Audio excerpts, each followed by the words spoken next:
ITT shut it down. Well, they didn't shut it down. They shut down. ITT Technical Institute is no more. And they basically just shut their doors on thousands of students and employees today. You have people who have said that they thought they were no longer allowed to take new students who needed federal financial aid, but they still had existing students, right? They had people within credits of getting their degree, of graduating. And private, for-profit schools are a big issue because they prey on the working poor. They prey on people who have, who otherwise would not most likely be able to go to school because traditional universities do not suit their lifestyle, right? I've never really understood, and I would love to talk to some folks who maybe went through this route with whether it's ITT or other, schools like it.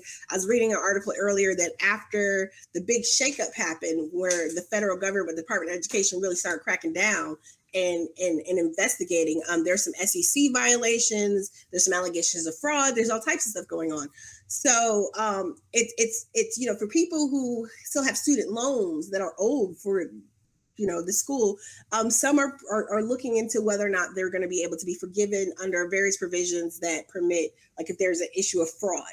So it's possible that if you were a student at ITT, that it's possible your loans can be forgiven. We'll see how the Department of Education. I know that the Department of Education has two very large sums that they're requiring the school to pay to the government to help address issues pertaining to student refunds, et cetera. So that was kind of wild, though, because it seems like students and staff had no notice. It's just, we're closing. We can't do this anymore. And one gentleman that was interviewed by the LA Times stated that, a few quarters back, there was some rumoring. So basically when this all first started happening, there were rumblings that this was going to happen, that they were going to close. And the students were told that if you're an existing student, you'll be able to finish out and finish your degree.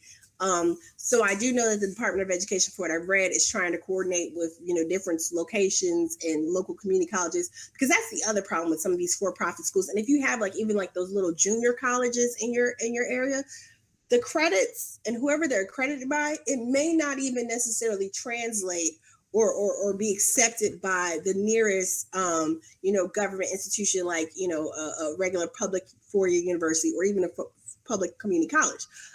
Short story. One of my friends, his sister, when I was in law school, she, single mom, had been in school, dropped out of school, went back to work, et cetera, wanted to finish her degree. So she was a little intimidated because she hadn't been in school for so long. So she wanted to go, take a step back. So the nearest community college, because we were in West Virginia, was rather far away. So she went to the junior college in town. And the junior college, when I was in Morgantown, is literally 2 blocks from WVU's campus. It's like 2 blocks over. And at no point in time was she ever told that they would not take her credits. Like if she were to decide to go over to WVU to finish out her 4-year degree. She never knew that. So she goes to junior college, federal financial aid, similar type of situation, gets her associate's degree in one subject, gets her certificate or something like that in another subject. And so when she goes over to WVU, which is literally 2 blocks down the street to enroll, they're like, yeah, we can't take those credits. So they'll take her earlier credits from when she was first in college, but they will not take these other credits and my girl worked hard. She worked very hard and we were all very proud of her, but it was so disheartening. And had we not been so consumed and flustered with law school, we probably would have been able to help her figure that out sooner. But here's the problem. You have these schools and these programs. Yeah, they'll come on. Yeah, we'll take credits from wherever, financial aid. That's how they make their money, is with your financial aid. They don't care where you get that money from. They don't care if you got to get a cosigner to get a loan. They don't care if it's coming from the federal government. They don't care because they're in the business of making money. And this is the problem with these for-profit institutions, particularly when we're talking about something as valuable as education, something that's crucial to our growth and development.